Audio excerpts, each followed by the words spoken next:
Hello everyone, मैं हूं सुजीत शुक्ला। स्वागत करता हूं आप सबका आपके अपने channel UPSC insights by Sujit. अगर आपने चैनल को अभी तक सब्सक्राइब नहीं किया तो प्लीज चैनल को सब्सक्राइब कीजिएगा। अगर कोई गलत लगते हैं तो प्लीज इन्हें शेयर कीजिएगा।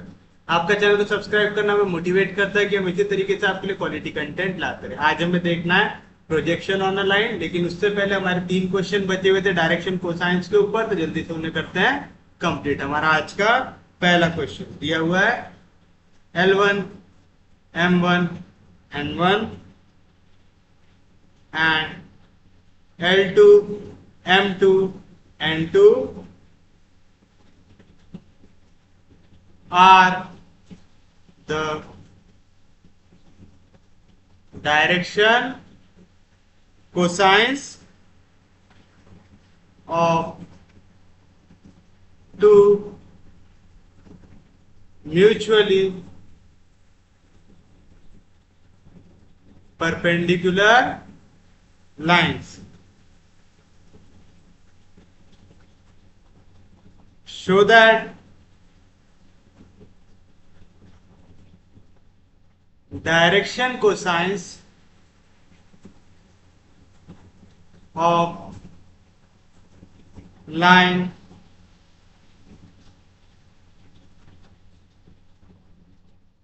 perpendicular to both of them are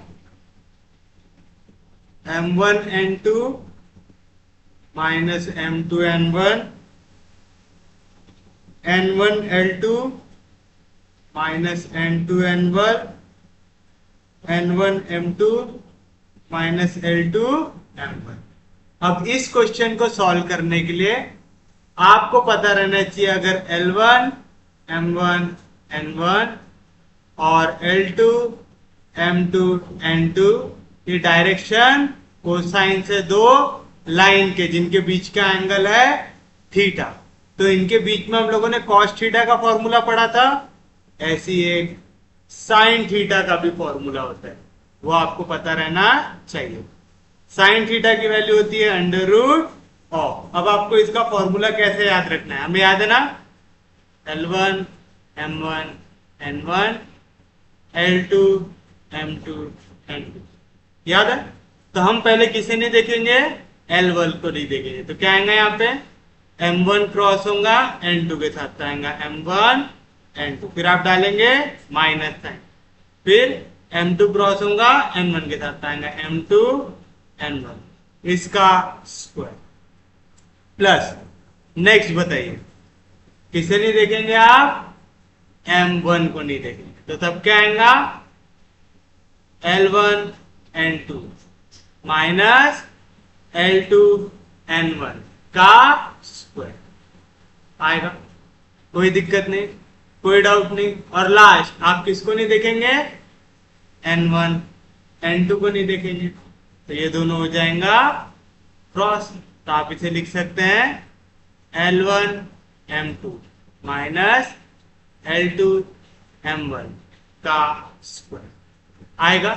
और अगर आप लोगों को याद हो तो आप इसी को एक और फॉर्म में लिख सकते हैं, जो रहेगा sine theta is equal to under root of, same logic, पहले L1 L2 को नहीं देखेंगे तो ये दोनों वैल्यू आती है, तो आएगा M1 N2 minus M2 N1 का स्क्वायर प्लस, आपको याद है ना सीक्वेंस हम किस तरीके से लेते थे, L L के बाद M M के बाद N।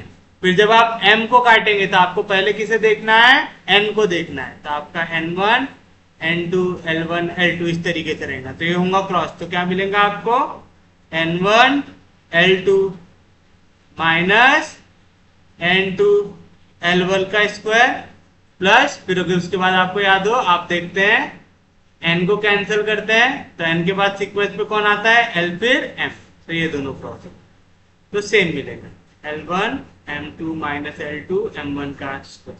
तो आप दोनों में देख रहे हैं क्या फर्क है, यहाँ पे L1 L2 minus L2 N1 का स्क्वायर, यहां से अगर मैं माइनस साइन को कॉमन ले लू तो क्या हो जाएगा, L2 N1 minus L1 L2, और ये पूरे का क्या है स्क्वायर, माइनस का स्क्वायर क्या होता है प्लस, और मैं L2N1 लिखूं चाहे N1L2 लिखूं, माइनस L1L2 लिखूं चाहे मैं N2L1 लिखूं, दोनों में कोई फर्क पड़ता क्या? नहीं। तो ये दोनों फॉर्मूले कैसे हैं? सेम। तो ये आपको रखना है याद। तो उम्मीद है यार फॉर्मूला आप लोगों को याद रहेगा। फॉर्मूला याद रखने का तरीका भी आसान है, आपको बस क्या करना है, ये वैल्यूज को काटते जाना। आप ऐसा लिखो तो भी सही है, ऐसा लिखो तो भी सही है, दोनों आंसर कैसे आते हैं? सही आते हैं। बट आपको फिर आपका जो आंसर दिया हुआ है उस हिसाब से क्वेश्चन को चेंज करना पड़ता है। तो उम्मीद है साइन थीटा का फॉर्मूला सबको याद रखना हो जाएगा। देखिए क्या कह रहा है, L1 M1 N1 and L2 M2 N2 are direction cosines of two mutually perpendicular line, यानी लाइन 1 और लाइन 2 दोनों एक दूसरे को कैसे दी हुई है? परपेंडिकुलर दी हुई है, यानी दोनों के बीच में कितने का डिग्री है? 90 डिग्री का एंगल फॉर्म हो रहा है। Show that the direction cosines of line perpendicular to both of them are. अब बोल रहा है एक लाइन ऐसी है जो ये पहली लाइन और दूसरी लाइन दोनों को कैसी है? परपेंडिकुलर है। तो आपको बताना है कि उनके जो भी डायरेक्शन कोसाइंस आएंगे वो क्या आएंगे? M1 N2 minus M2 N1, N1 L2 minus N2 N1, L1 M2 minus L2 M1 आएंगे। तो बताइए सॉल्यूशन में आप सबसे पहले क्या करेंगे, जो लाइन हमें चाहिए उसके डायरेक्शन कोसाइंस हमें निकालना है, तो हम उन्हें अज्यूम कर लेंगे L M N N कर लेंगे। तो आप लिखेंगे late L M N be the direction cosines of line perpendicular to both the lines having direction cosines. पहली लाइन का क्या है? L1 M1 M1 एंड दूसरी लाइन का क्या है? L2 M2 N2 आएगा। अब हम कह रहे हैं ये वाली लाइन इस पहली लाइन को भी परपेंडिकुलर है और इस दूसरी लाइन को भी परपेंडिकुलर है ना, क्योंकि हमें दिया हुआ है लाइन कैसी रहने वाली है? परपेंडिकुलर रहने वाली है। और हम लोगों ने पढ़ा है if two lines are perpendicular then sum of product of their direction cosines, इसका आंसर क्या आता? 0। मतलब पहले दोनों के करस्पॉन्डिंग डायरेक्शन कोसाइंस को मल्टीप्लाई करो। ये हमारी रिक्वायर्ड लाइन, ये हमारी पहली लाइन को कैसी है? परपेंडिकुलर। तो इनके सम किसका? डायरेक्शन कोसाइन के प्रोडक्ट का। पहला L जाके मल्टीप्लाई होगा L1 के साथ, प्लस दूसरा डायरेक्शन कोसाइन क्या है? M, वो जाके मल्टीप्लाई होगा M1 के साथ, प्लस तीसरा डायरेक्शन कोसाइन क्या है? N, वो जाके मल्टीप्लाई होगा N1 के साथ। और इसका आंसर क्या आ जाएगा? 0 आ जाएगा। सिमिलरली ये हमारी रिक्वायर्ड लाइन परपेंडिकुलर है लाइन 2 के साथ, तो sum of product of their direction cosine कितना आएगा? 0। तो पहला डायरेक्शन कोसाइन पहले के साथ मल्टीप्लाई होगा तो L L2, प्लस दूसरा दूसरे के साथ M M2, प्लस तीसरा तीसरे के साथ N N2। इसका आंसर क्या आ जाएगा? 0। इस इक्वेशन को कैसे सॉल्व करते याद है ना आप लोगों को? चलिए बताइए क्या आएगा? L अपॉन पहला आएगा मॉड आ गया। किसको नहीं देखना है? L को नहीं देखना है। तो M के कोएफिशिएंट देखो, M का कोएफिशिएंट क्या है? M1 M2, फिर N का N1 N2, तो आ जाएगा M1 M2 N1 N2। Sequence याद है ना? L के बाद M को देखना है, M के बाद N को देखना है, is equal to M upon. अब आप M देख रहे हो, M के बाद अगला कौन आता है? N, N के बाद N, तो पहले N का देखो, N के क्या है? N1 N2। फिर L का देखो, L के कोएफिशिएंट क्या है? L1 L2 आया। कल हमने इस टाइप के क्वेश्चन बहुत सारे किए थे, याद आ रहा होगा सबको। Is equal to N upon N के बाद कौन आता है? L और M, तो पहले आप L के कोएफिशिएंट देखो क्या है? L1 L2, फिर M के देखो क्या है? M1 M। आ गया? कोई दिक्कत नहीं, कोई डाउट नहीं। चलिए कीजिए इसको सॉल्व। तो क्या मिलेगा आपको? L अपॉन वैल्यू होंगी क्रॉस, M1 जाके मल्टीप्लाई होगा N2 के साथ आएगा M1 N2, माइनस M2 जाके मल्टीप्लाई होगा N1 के साथ आएगा M2 N1, is equal to m upon, फिर से n1 के पास जाएगा L2, तो आएगा n1 L2 minus n2 L1 is equal to last n upon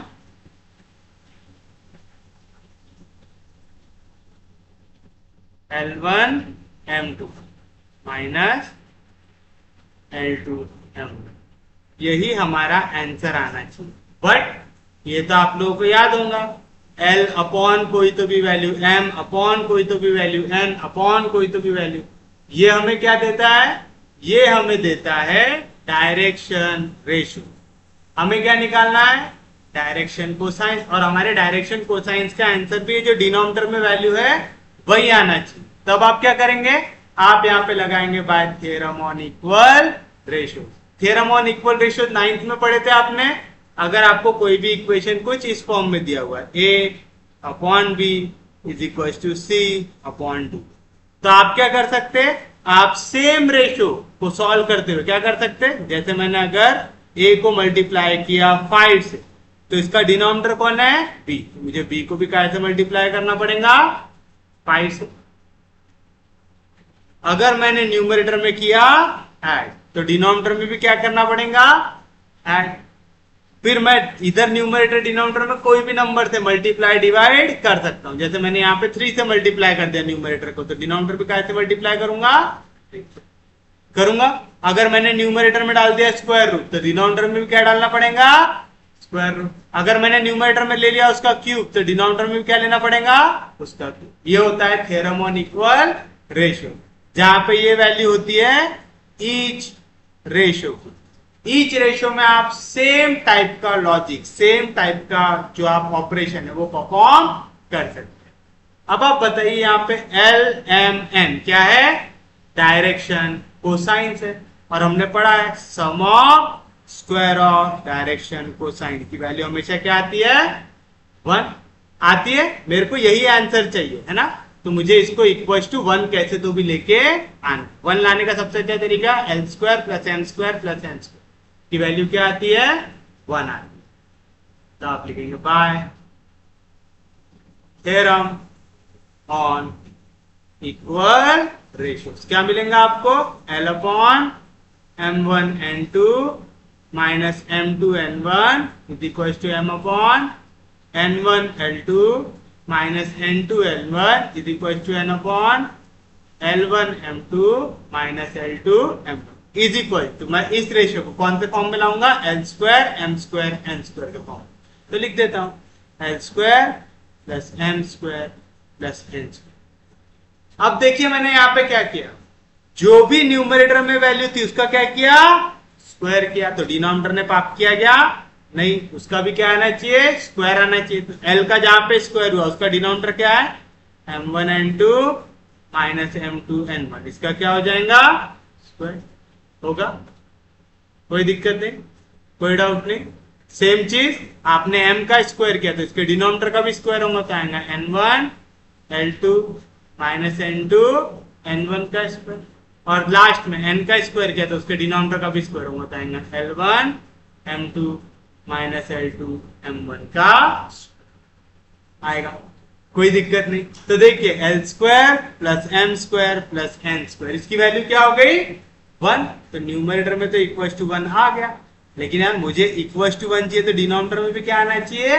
1 आना चाहिए। तो देखो डिनोमिनेटर में कोई जाना पहचाना था फॉर्मूला बन रहा है क्या?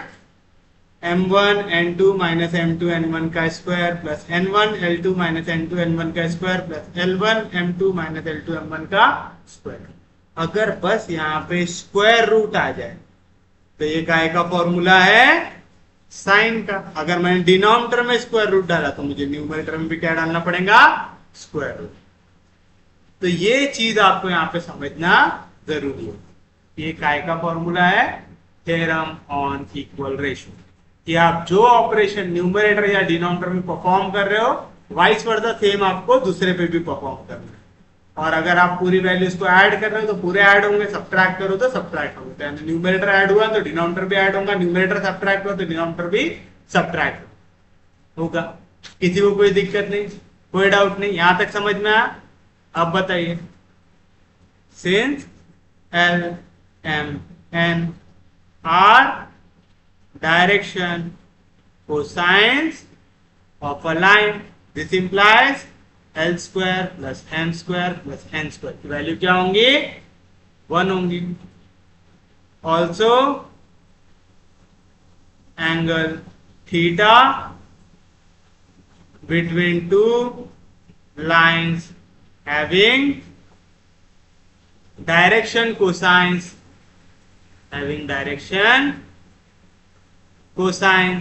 L1, M1 and 1 and L2, M2 and 2 is given by. Formula याद रखने का तरीका बताया क्या मास्टर ने हमको? बताया. क्या लिखना? L1, M1 N1 L2, M2 N2 लिखते हैं ऐसा. फिर उसके बाद क्या करना है आपको? आप लिखेंगे sine theta is equal to under root of. पहले L को मत देखो तो क्या आएगा? M1 N2 minus M2 N1 का स्क्वायर प्लस, अगर मैं अब साइक्लिक फॉर्म में जाने की कोशिश करूं तो क्या रहता? L के बाद आता है M और N हुआ. फिर अब मैं किसको नहीं देखूंगा? M को नहीं देखूंगा. तो M के बाद कौन आता है? N और L. आ गया L1 L2. तो चलिए बताइए, फिर से क्रॉस होगा तो आएगा N1 L2 minus N2 L1 का स्क्वायर आएगा प्लस. फिर उसके बाद मैं किसे नहीं देखूंगा? मैं N को नहीं देखूंगा. अगर मैं N को नहीं देखूंगा तो N के बाद कौन आता है? L और M. ये हो जाएगा L1 M2 minus L2 M1 का. आसान है फॉर्मूला याद रखना इसका. तो नीचे जो फॉर्मूला बन रहा है वो काय का है? साइन थीटा का है.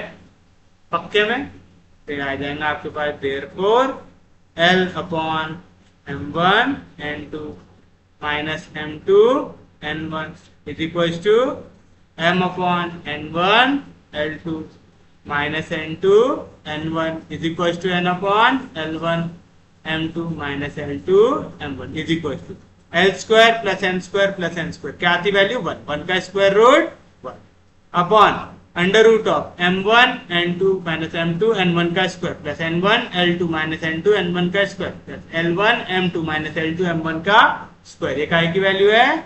साइन थीटा की. और ये पूरी वैल्यू काय के अंदर है? रूट में. और थीटा M1 L1 M1 ये सब जो वैल्यूज है ये क्या है? डायरेक्शन कोसाइन से दो म्यूचुअली परपेंडिकुलर लाइन, मतलब उनके बीच का एंगल कितना है? 90 डिग्री का है. और साइन 90 कितना होता है? 1 होता है. आप लिख सकते देयरफॉर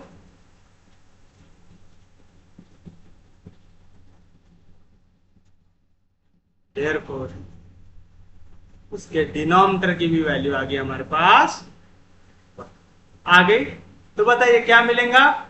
ये चारों के चारों रेशियो इक्वल है. तो पहली वैल्यू इक्वल है लास्ट वैल्यू से. तो आपको मिलेगा L upon M1 N2 minus M2 N1 की वैल्यू आ गई 1. यानी L की वैल्यू क्या आ जाएगी? यहाँ पे वाले डिवीजन में इधर तो multiplication M1 M2 minus M2 N1.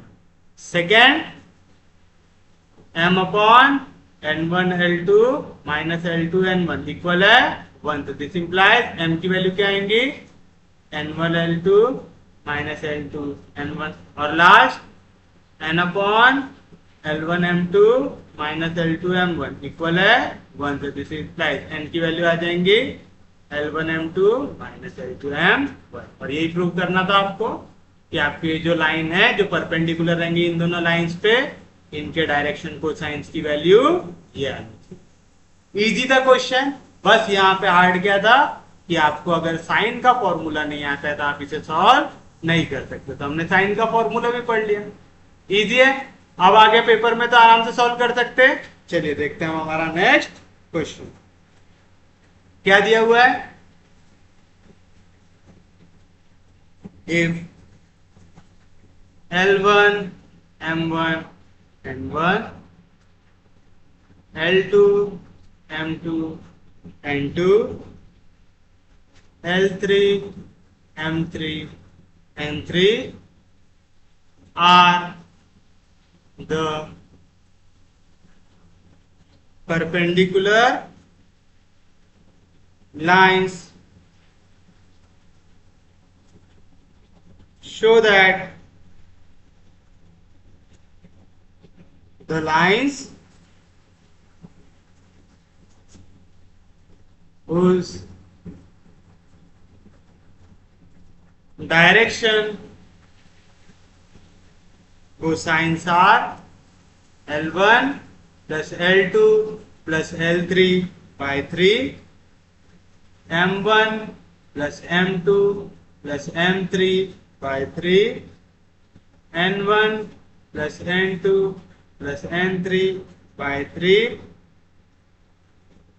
makes equal angle with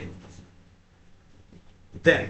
अब देखिए क्या कह रहा है, पहली लाइन है L1, उसके डायरेक्शन कोसाइन है L1 M1 N1, दूसरी लाइन के L2 M2 M3, तीसरी लाइन के L3 M3 N3, तीनों एक दूसरे को परपेंडिकुलर है, मतलब 90 डिग्री का एंगल बन रहा है। तो बोल रहा है एक लाइन और जो होंगी जिसके डायरेक्शन कोसाइन होंगे L1 plus L2 plus L3 by 3, M1 plus M2 plus M3 by 3, N1 plus N2 plus N3 by 3, ये इक्वल एंगल बनाएंगी तीनों लाइन के साथ, L1 के साथ भी, L2 के साथ भी, L3 के साथ। ये आपको प्रूव करना है। तो चलिए शुरू करते हैं। सबसे पहले जो चीज दी हुई है आप लिखिए। हमको क्या दिया हुआ है, here L1 M1 N1, L2 M2 N2, L3 M3 N3 are the perpendicular lines. Are the perpendicular lines, लिख दे, are the direction cosines of perpendicular lines. Are the direction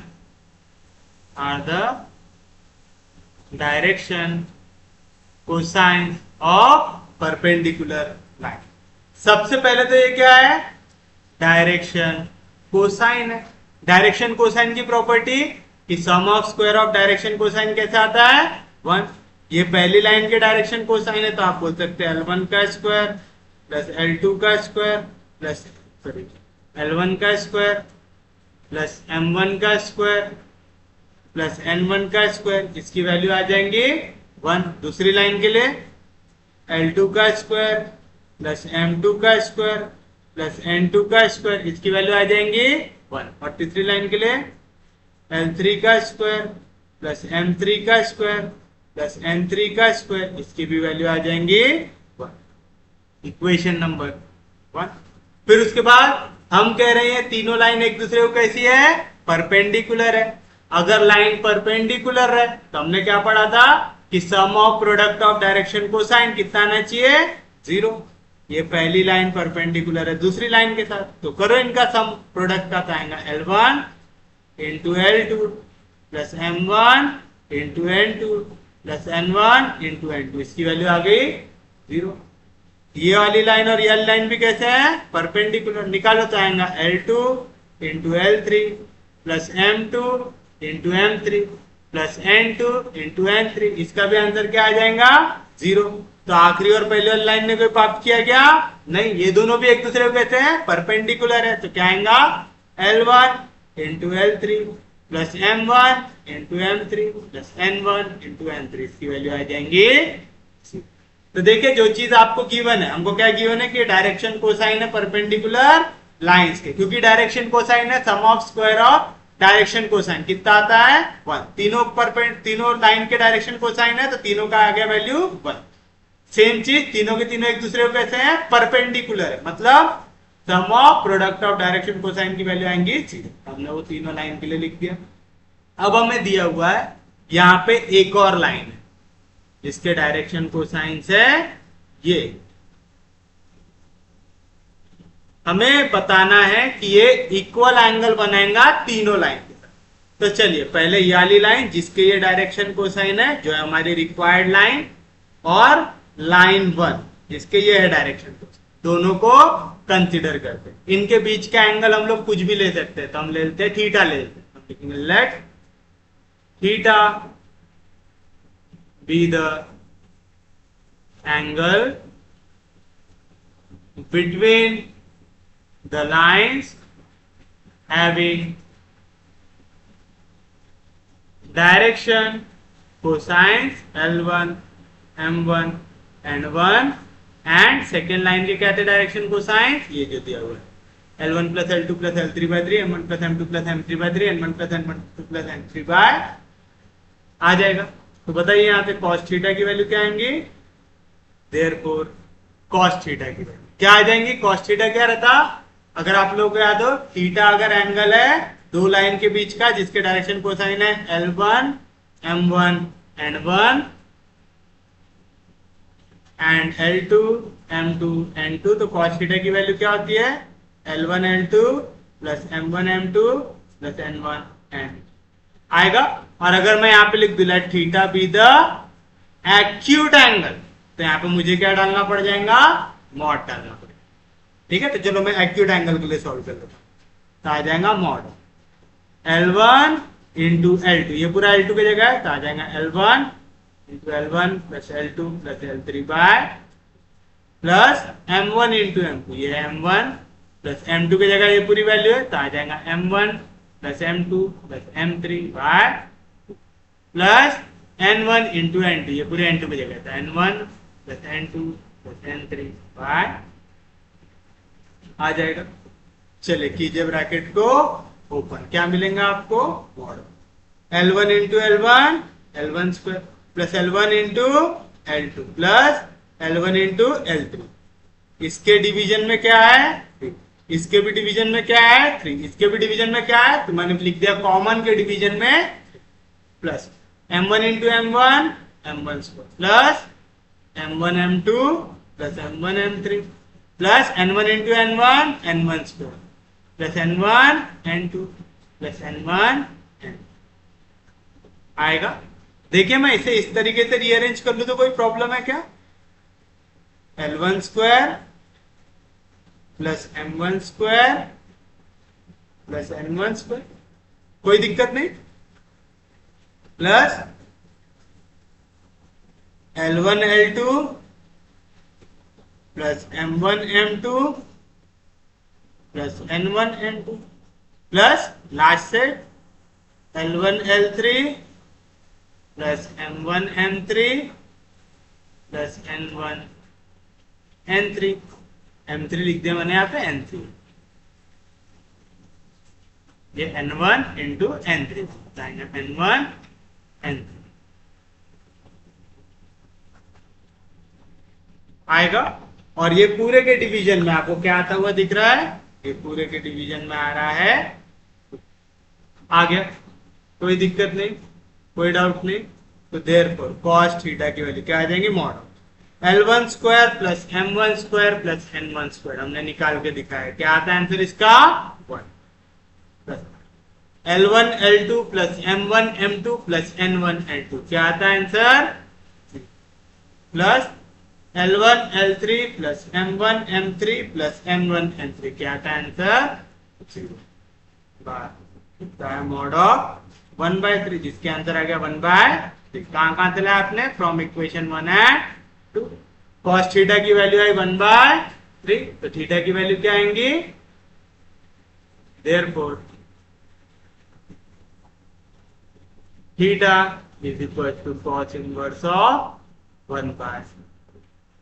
आगे कोई दिक्कत नहीं, किसी को कोई डाउट नहीं। तो अभी हमने क्या किया, पहली लाइन और रिक्वायर्ड लाइन के बीच में, अब हम लेंगे दूसरी लाइन और रिक्वायर्ड लाइन के बीच में। तो आप लेंगे वो एंगल को हम लेते हैं अल्फा, लिखेंगे let alpha B the acute angle between the two lines having direction cosine L2 M2 N2 and L1 plus L2 plus L3 by 3 M1 plus M2 plus M3 by 3 N1 plus N2 by 3 by 3। तो therefore cos alpha की value क्या आ जाएगा, mod of L1 into L2 आ जाएगा, L2 multiply हो गया L1 plus L2 plus L3 by 3 plus M2 into sorry M1 into M2 आ जाएगा M2 into M1 plus M2 plus M3 by 3। समझ रहा है ना, मैं सिर्फ जनरल फॉर्मूला के हिसाब से जा रहा हूँ। कॉस थीटा क्या होता है, mod of L1 L2 M1 M2 N1 N2। यानी आपको क्या करना है, करस्पॉन्डिंग वैल्यू को मल्टीप्लाई करना है और उन्हें ऐड करना है। यहाँ की पहली वैल्यू इसके पहले से मल्टीप्लाई प्लस दूसरी वैल्यू दूसरे से मल्टीप्लाई प्लस तीसरी वैल्यू तीसरे से मल्टीप्लाई। आता है इस तरीके का लॉजिक। आ जाएगा plus last value N2 into N1 plus N2 plus N3 by आएगा। तो बताइए क्या मिलेगा, सबके डिवीजन में कॉमन मुझे दिख रहा है, ब्रैकेट होगा ओपन, तो L1 के साथ L2 मल्टीप्लाई होता है L1 L2 plus L2 into L2 L2 का square plus L2 into L3 L2 L3 M2 into N1 तो मैं लिख सकता हूँ M1 M2 plus M2 into M2 M2 का square plus M2 into M3 M2 M3 plus N2 जाएगा bracket के अंदर आएगा N1 N2 plus N2 into N2 N2 का square plus N2 into N3 और पूरी वैल्यू कैसे डिवाइड हो रही है, 3 से।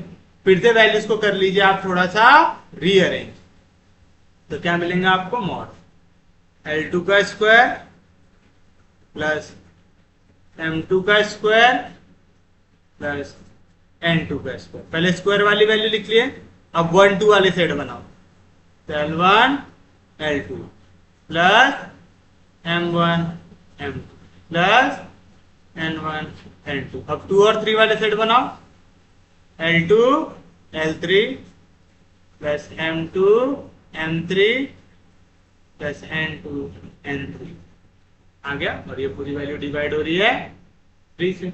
L M N क्या है, डायरेक्शन कोसाइन, तो स्क्वायर ऑफ तो sum of square of direction cosine कितना था, 1। ये हमने सॉल्व किया इक्वेशन नंबर 1 में, और ये लाइंस परपेंडिकुलर, तो इनके डायरेक्शन कोसाइन का प्रोडक्ट कितना आएगा, कहां से लिए हमने, फ्रॉम इक्वेशन 1 एंड तो 1 प्लस 0 आ जाएगा मॉड ऑफ 1/3। मॉड ऑफ 1/3 यानी 1/3, तो cos अल्फा की वैल्यू आई 1/3 यानी अल्फा की वैल्यू क्या आई, cos इनवर्स ऑफ 1/3 इक्वेशन।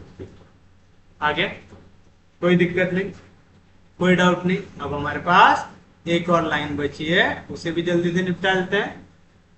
वैसे आप चाहो तो पेपर में डायरेक्ट भी लिख सकते हो एंगल मेंशन करके, similarly we can prove that, but अगर स्पेस है तो सॉल्व कर दो, स्पेस नहीं है तो similarly we can prove that भी लिख सकते हैं।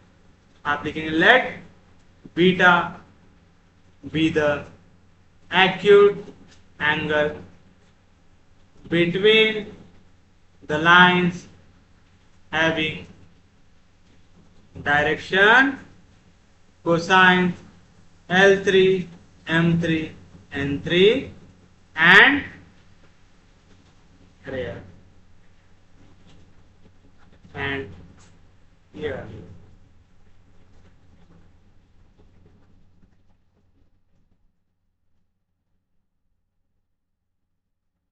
तो चलिए बताइए क्या आएंगे यहाँ से वैल्यू, देयरफॉर cos बीटा की वैल्यू क्या आएंगी, मॉड ऑफ ये वाली वैल्यू मल्टीप्लाई होंगी करस्पॉन्डिंग वैल्यू से, तो L3 into L1 plus L2 plus L3 bye ये वाली वैल्यू मल्टीप्लाई होंगी उसके करस्पॉन्डिंग वाली वैल्यू के साथ आएंगे M3 into M1 plus M2 plus M3 by 3 plus ये वाली वैल्यू मल्टीप्लाई होंगी उसके करस्पॉन्डिंग वैल्यू के साथ आएंगे N3 into N1 plus N2 plus N3 by आएगा मॉड ऑफ पूरे के डिवीजन में है, ब्रैकेट होगा ओपन, L3 जाएगा अंदर तो आएगा L1 L3 plus L2 L3 plus L3 into L3 L3 का M3 जाएगा अंदर तो M1 M3 plus M2 M3 plus M3 into M3 M3 का N3 जाएगा अंदर तो N1 N3 plus N2 N3 plus N3 का आएगा। कोई दिक्कत नहीं, फिर से वैल्यूज को कर लीजिए रीअरेंज, तो क्या मिलेगा आपको, L3 का स्क्वायर M3 का स्क्वायर N3 का स्क्वायर। फिर किसको रीअरेंज करेंगे, 1 और 3 को, तो L1 L3 plus M1 M3 plus N1 N2 plus फिर 2 3 को रीअरेंज कर लो, L2 L3 plus m2m3 plus n2n3, और ये पूरी वैल्यू डिवाइड हो रही है 3 से। इक्वेशन नंबर 1 से इसका आंसर आता है 1। देयरफॉर कॉस बीटा की वैल्यू आ गई 1, प्लस इसका आंसर आता है 0, इसका भी आंसर आता है 2 आएगा। Reason from equation 1 and 2 two mod of 1/3 कितना आ जाएगा 1/3। तो देयरफॉर बीटा की वैल्यू क्या आ जाएंगी cos इनवर्स ऑफ 1 आ गया, तो क्या इक्वेशन नंबर 6। तो from equation A B and C बताइए क्या मिला आपको। थीटा इक्वल है cos इनवर्स 1/3 से, अल्फा इक्वल है cos इनवर्स 1/3 से, बीटा इक्वल है cos इनवर्स 1/3 से। तीनों का राइट हैंड साइड सेम है तो लेफ्ट हैंड साइड भी सेम। थीटा इक्वल है अल्फा से जो इक्वल है बीटा से, और ये क्या था हमारे एंगल्स थे इन लाइंस के बीच में। तो आप लिखेंगे hence the lines whose direction cosine are L1 plus L2 plus L3/3 M1 plus M2 plus M3/3 N1 plus N2 plus M3/3 makes equal angle with all the given lines। आगे ये रहेगा आपके लिए आपका फाइनल आंसर। उम्मीद है समझा होगा, बहुत इजी है क्वेश्चन, किसी को कोई दिक्कत नहीं इसमें।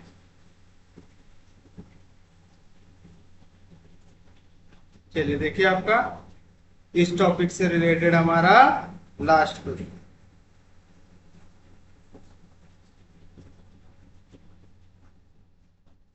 show that 3 concurrent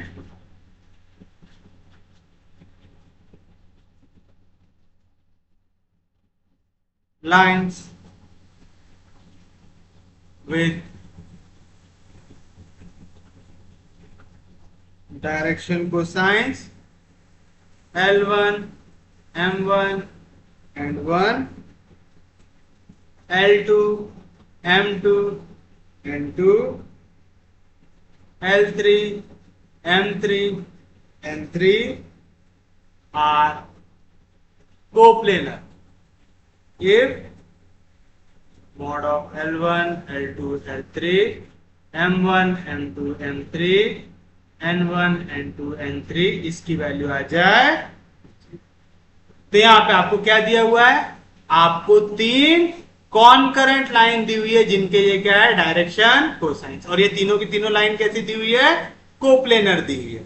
अब अगर ये कॉनकरेंट है, कॉनकरेंट लाइन समझता है ना, जैसे ये पहली लाइन है पकड़ लो ओ ए, दूसरी लाइन हो गई ओ बी, तीसरी लाइन हो गई ओ सी।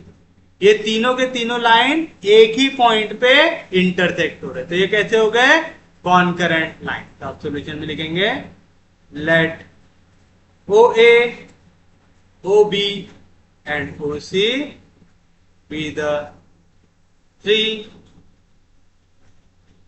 concurrent lines having direction cosines L1, M1 and 1, L2, M2 and 2 and L3, M3 and 3 respect। आ गया, कोई दिक्कत नहीं। साथ साथ हमें क्या कह रहा है, ये तीनों के तीनों लाइन कैसे हैं कोप्लेनर है। कोप्लेनर लाइन मतलब सेम प्लेन में। तो अगर मैं बोलूं ये तीनों के तीनों लाइन को मैंने एक्स वाई प्लेन में ड्रॉ किया, 2 कोऑर्डिनेट सिस्टम में ये वैल्यू आ रही है सेम प्लेन में। तो अगर मैंने इस एक्स वाई प्लेन में ड्रॉ किया हूं तो तीनों की तीनों लाइनें कौन से प्लेन में आएंगी एक्स वाई प्लेन में। तो आप लिखेंगे also O A O B and OC are coplanar. अगर ये तीनों के तीनों कोप्लेनर है, साथ साथ एक ही पॉइंट पे इंटरसेक्ट हो रहे, जैसे लाइन है OA OB OC, तो मैं क्या कर सकता हूं इस पॉइंट O पे एक परपेंडिकुलर को कर सकता हूं ड्रॉ, कर सकता हूं इस पॉइंट से जैसे एक्स वाई प्लेन में अगर मैं ड्रॉ किया तो ओ पॉइंट से मैं एक क्या कर सकता हूं, एक परपेंडिकुलर ड्रॉ कर सकता हूं। कौन सी एक्सिस पे? जेड एक्सिस कर सकता हूं। वो इन तीनों से कैसा रहेगा? परपेंडिकुलर रहेगा। तो आप लिखेंगे let O N be the common perpendicular to all the three lines OA, OB and OC, and let the direction cosines of ON be L, M, N। मैंने क्या किया, ये चीज समझ में आई ना आप लोगों को? ये तीन लाइन कैसी थी? कॉनकरेंट, यानी तीनों के तीनों पॉइंट ओ पे क्या कर रहे थे? इंटरसेक्ट कर रहे थे। साथ साथ कैसे थे? कोप्लेनर, यानी ये तीनों लाइन सेम प्लेन में, अगर एक्स वाई प्लेन में ड्रॉ कर रहा हूं तो तीनों की तीन लाइन एक्स वाई प्लेन में। अब मुझे क्या करना है, मैं इनको ड्रॉ करूंगा एक परपेंडिकुलर। अगर मैं एक्स वाई प्लेन में हूं, मुझे परपेंडिकुलर चाहिए, तो मुझे कहां पे जाना पड़ेगा? जेड एक्सिस पे जाना पड़ेगा, क्योंकि जेड एक्सिस परपेंडिकुलर होती है एक्स और वाई एक्सिस को। तो मैंने O से लेके N एक लाइन ड्रॉ किया जो कहां पे है? जेड एक्सिस में। तो A को भी परपेंडिकुलर है, OB को भी परपेंडिकुलर है, OC को भी परपेंडिकुलर है। तो मैंने लिया ये कॉमन परपेंडिकुलर, और ON के डायरेक्शन रेशियो मैंने लिया L, M और N लिया। अब बताओ, एक लाइन है जिसके डायरेक्शन रेशियो है L1, M1, N है, ये वाली लाइन है पहली लाइन हमारी। इसको एक लाइन परपेंडिकुलर है जिसके डायरेक्शन कोसाइन है LMN। तो जैसे लाइन OA आ गई, OA परपेंडिकुलर है ON से। अगर दो लाइन परपेंडिकुलर है तो sum of product of their direction cosine कितना आएगा? 0। मैं बोल सकता हूं therefore L1L plus M1M plus N1N की वैल्यू क्या आ जाएंगी? 0 आ जाएंगी। जिनको नहीं समझा, एक और लाइन है हमारे पास OB जिसके डायरेक्शन कोसाइन है L2, M2, N2। मेरे पास परपेंडिकुलर है ON जिसके डायरेक्शन है LMN है। ये दोनों के दोनों एक दूसरे को कैसे हैं? परपेंडिकुलर, क्योंकि ON क्या है? Perpendicular to OB। तो हमने क्या पढ़ा, अगर दो लाइन परपेंडिकुलर है तो sum of product of their direction cosine कितना आता? 0। करस्पॉन्डिंग को मल्टीप्लाई करता है L2L plus M2M plus N2, इसकी वैल्यू क्या आ जाएंगी? 0। एक और लाइन है OC, ये भी परपेंडिकुलर है ON को। OC के डायरेक्शन कोसाइन से L2, L3, M3, N3। ON क्या है? L, M, N। दोनों के दोनों परपेंडिकुलर है तो इनके प्रोडक्ट ले लेता है L3, L plus M3, M plus N3, N। इसकी वैल्यू क्या आ जाएंगी? 0 आ जाएगी। किसी को कोई दिक्कत नहीं, कोई डाउट नहीं? ये तीनों के तीनों लाइन के आपने डायरेक्शन कोसाइन को कर लिया। ये होगा इक्वेशन नंबर 1, ये होगा इक्वेशन नंबर 2, ये होगा इक्वेशन नंबर 3। आ गया। अब देखिए यहाँ पे पहली इक्वेशन में L कॉमन है, दूसरी इक्वेशन में M कॉमन है, तीसरी इक्वेशन में N कॉमन है। तो जब भी ऐसा इक्वेशन बने ना इक्वल टू 0 या कोई भी टर्म में, तो आप लिखेंगे eliminate L, M and from equation 1, 2 and 3 we get। बताइए क्या मिलेगा आपको? हमेशा क्या करना है, यहाँ पे मॉड डाल देना है, मतलब डिटर्मिनेंट डाल देना है, और पहली रो को लिख दो। L के कोएफिशिएंट क्या है? L1, L2, L3। दूसरे M के कोएफिशिएंट क्या है? M1, M2, M3। तीसरे N के कोएफिशिएंट क्या है? N1, N2, इक्वल टू क्या है आंसर? 0। तो ये होता है एलिमिनेट करना। याद रखना, जब भी आपको तीन इक्वेशन इस फॉर्म में दी हुई है, आप क्या कर सकते हो? उसको एलिमिनेट कर सकते थे। यहाँ से हमने L, M, N को कर दिया एलिमिनेट कर दिया। किसी को कोई दिक्कत नहीं, कोई डाउट नहीं? ये चीज समझ में आ रही है ना? क्योंकि आप अगर इसे मैट्रिक्स फॉर्म में लिखेंगे तो मैट्रिक्स फॉर्म में किस तरीके से आएगा? Writing above equation in matrix form अगर में तो क्या हो जाएगा? पहले L के कोएफिशिएंट क्या आएगा? L1, L2, L3। फिर M के कोएफिशिएंट क्या आएगा? M1, M2, M3। फिर N के कोएफिशिएंट क्या आएगा? N1, N2, N3। पहले रो में L, फिर M, फिर N आ रहा। Equal to right hand side क्या है? 0 0 0। ये इस फॉर्म में ए एक्स इक्व टू 0 के फॉर्म। याद रखिएगा ए एक्स इक्व टू 0 के फॉर्म। अगर x की वैल्यू 0 ना हो तो डिटर्मिनेंट ऑफ ए पक्के में क्या होता है? 0 होता है। और x की जगह क्या है? L M N. यहाँ पे direction cosine L M N तीनों के तीनों एक साथ 0 रहेंगे क्या? नहीं रहेंगे। अगर ये तीनों के तीनों एक साथ 0 नहीं रहने वाले, मतलब पक्के में कौन 0 होगा? डिटर्मिनेंट ऑफ ए 0 होगा। बट आपको इतने डिटेल में जाने की जरूरत है क्या?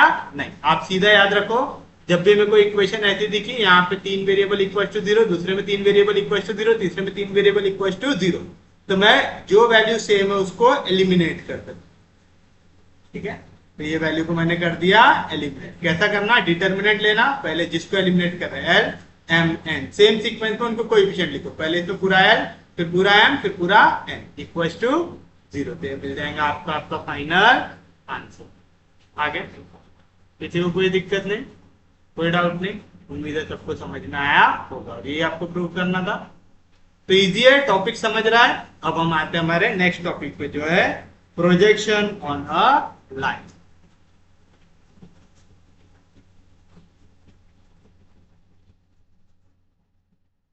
देखिए पहला, projection of a point.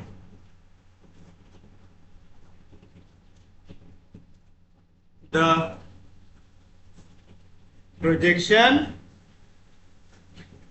of a point on a line is the foot of perpendicular from point on the line। अगर मैंने एक पॉइंट लिया हूं P, एक लाइन लिया हूं ए बी, तो मैं P से क्या करूंगा? एक परपेंडिकुलर ड्रॉ करूंगा लाइन ए बी पे, उसको मैं नाम देता हूं P dash. Therefore the projection of P on AB is P dash. समझ में?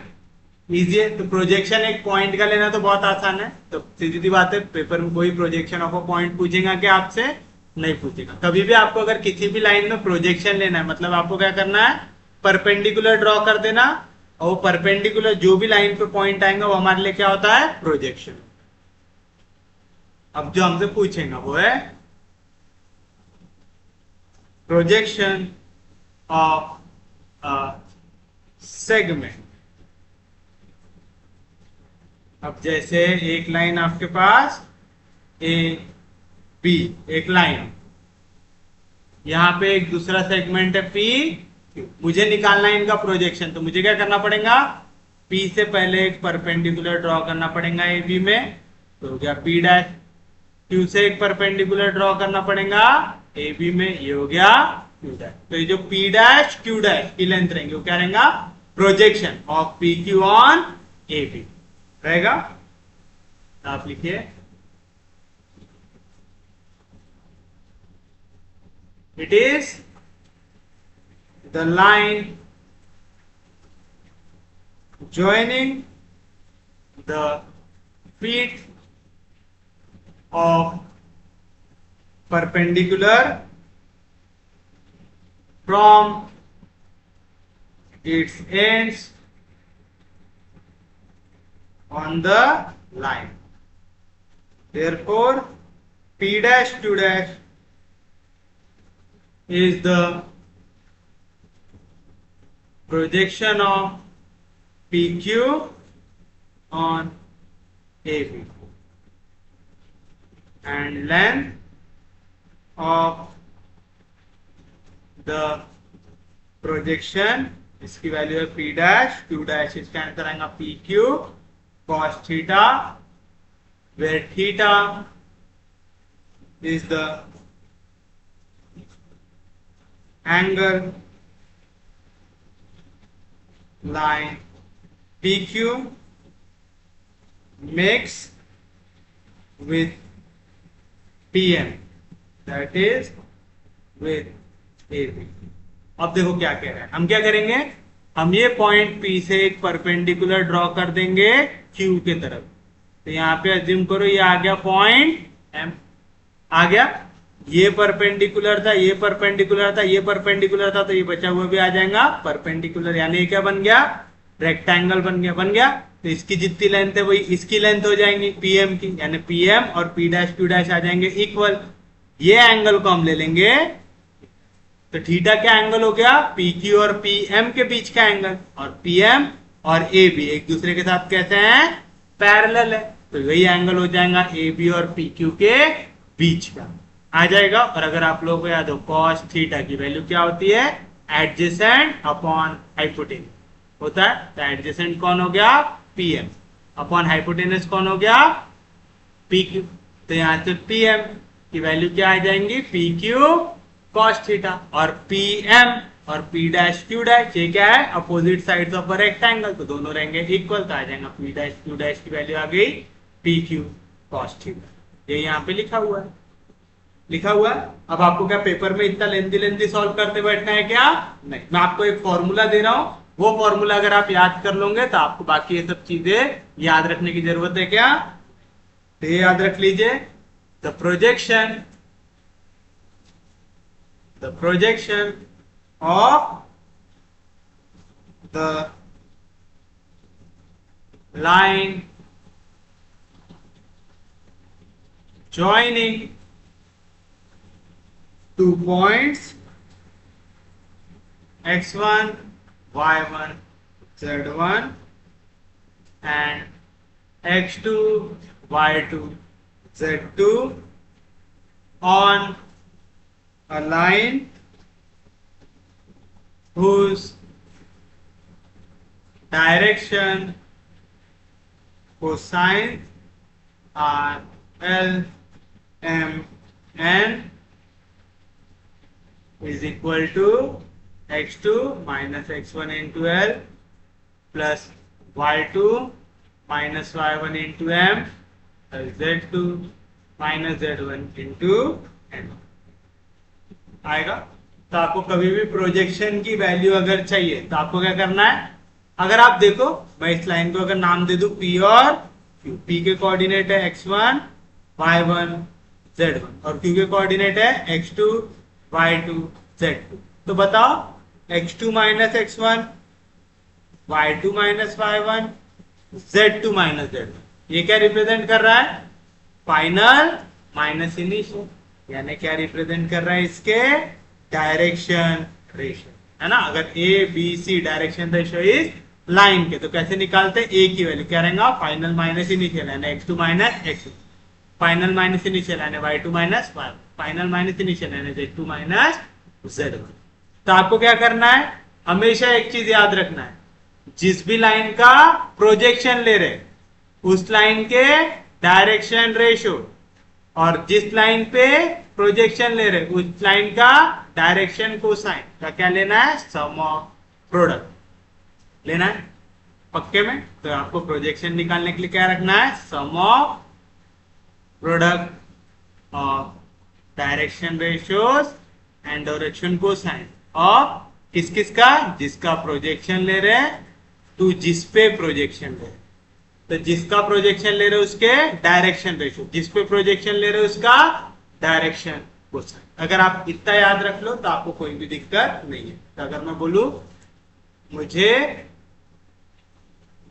पी क्यू जिसके डायरेक्शन रेशियो है ए बी सी, इसका प्रोजेक्शन लेना है लाइन ए बी में जिसके डायरेक्शन कोसाइन है एल एम एन, तो क्या आएंगी इसकी वैल्यू, तो इसका प्रोजेक्शन की वैल्यू आएंगी, क्या लेना पड़ता है, सम किसका, product of direction ratio with direction cosine आएगा A L plus B M plus C, याद रह जाएगा, इजी है। तो जिस लाइन का प्रोजेक्शन लेना है उसके डायरेक्शन ले सकते, जिस पे प्रोजेक्शन लेना उसके डायरेक्शन क्वेश्चन। अगर इतना याद है तो क्वेश्चन में कोई भी दिक्कत नहीं। और अगर कभी भी प्रोजेक्शन की वैल्यू आ जाए 0, यानी दोनों लाइन कैसी आ जाएंगी, परपेंडिकुलर। ये भी याद रखिएगा, अगर कभी भी प्रोजेक्शन की वैल्यू आपके आ जाए 0 तो दोनों लाइन कैसे आ जाएंगी आपकी, परपेंडिकुलर। याद रख लेंगे इतना। तो चलिए अब इसके ऊपर हम देख लेते हैं क्वेश्चन। लिखिए,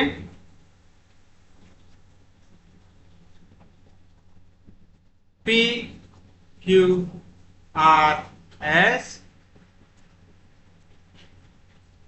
are the points -2, 3, 4, -4, 4, 6, 4, 3, 5 and 0, 1, 2 respectively.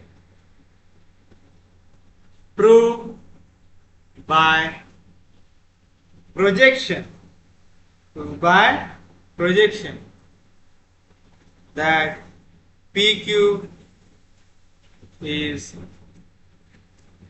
right angle to RS.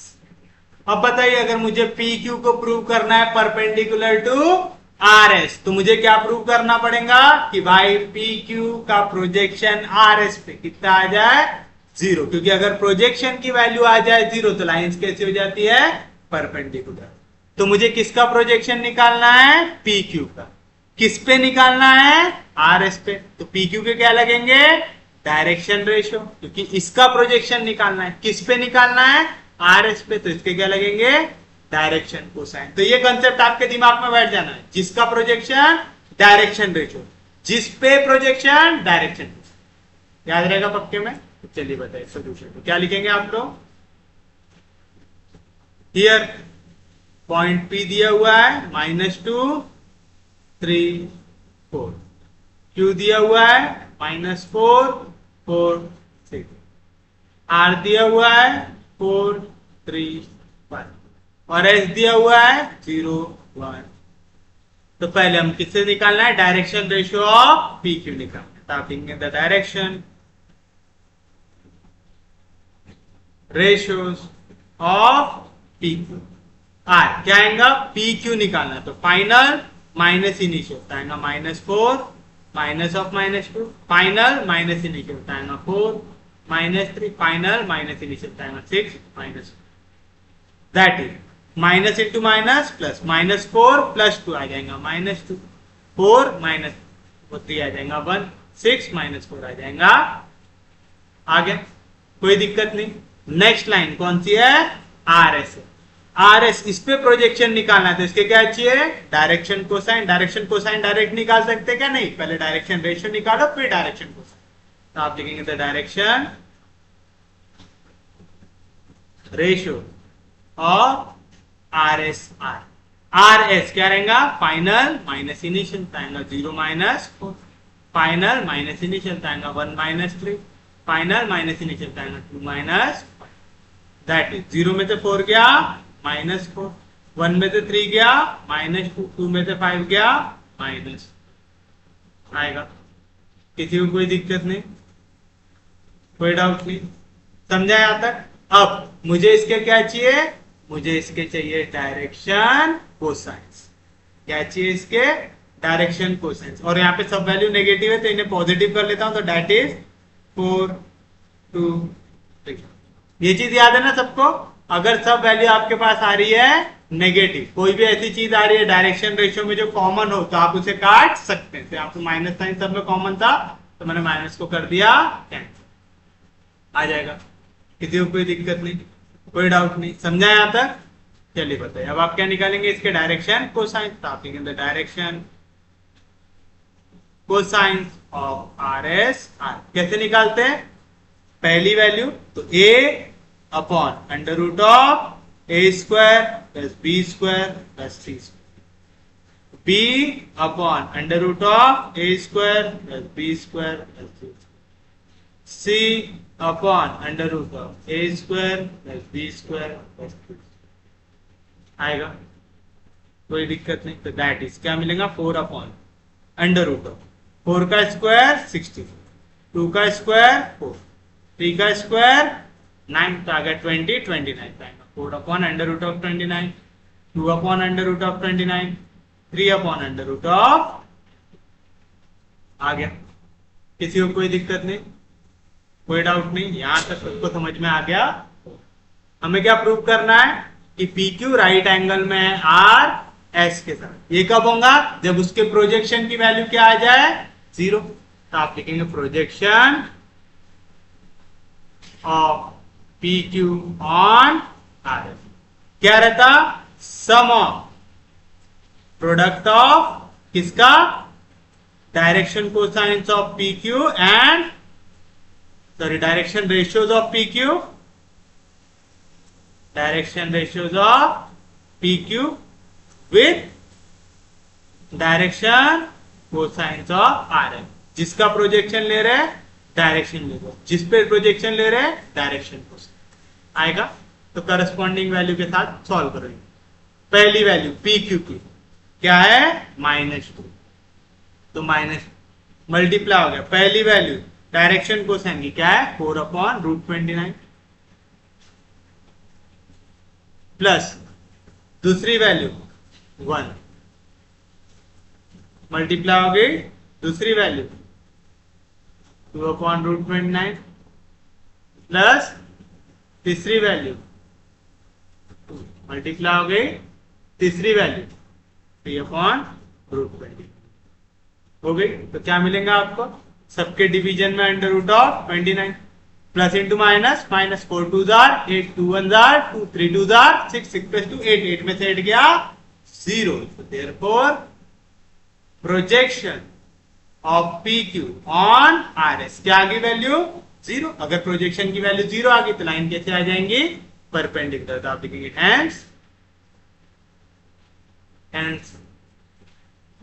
PQ is right angle to R. PQ is right angle to RS. तो जो लैंग्वेज उनने पूछे वही लैंग्वेज में हमने उनका आंसर दे दिया। उम्मीद है समझा उनको, कोई दिक्कत नहीं, कोई डाउट नहीं, इजी है, समझ रहा है सबको। चलिए बढ़ते हैं हम हमारे नेक्स्ट क्वेश्चन पे जो है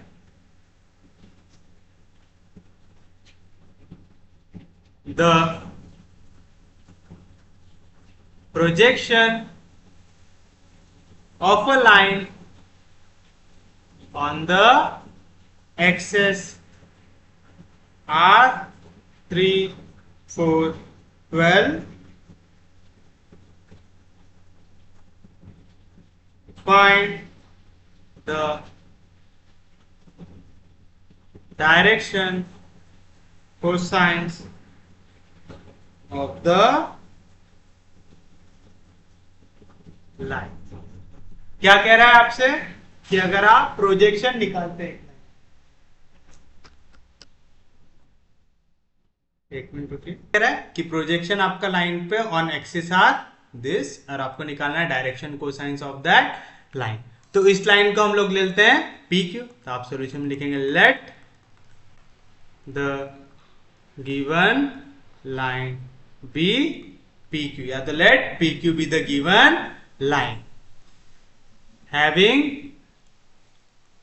projection on the axes 3 4 12 respectively. मतलब मैंने क्या बोल दिया, पी क्यू एक ऐसी लाइन है जिसके प्रोजेक्शन है 3 4 और 12, लिख दिया ऐसा। यहां तक किसी को कोई दिक्कत नहीं, कोई डाउट नहीं। चलिए बताइए अब क्या हो गया।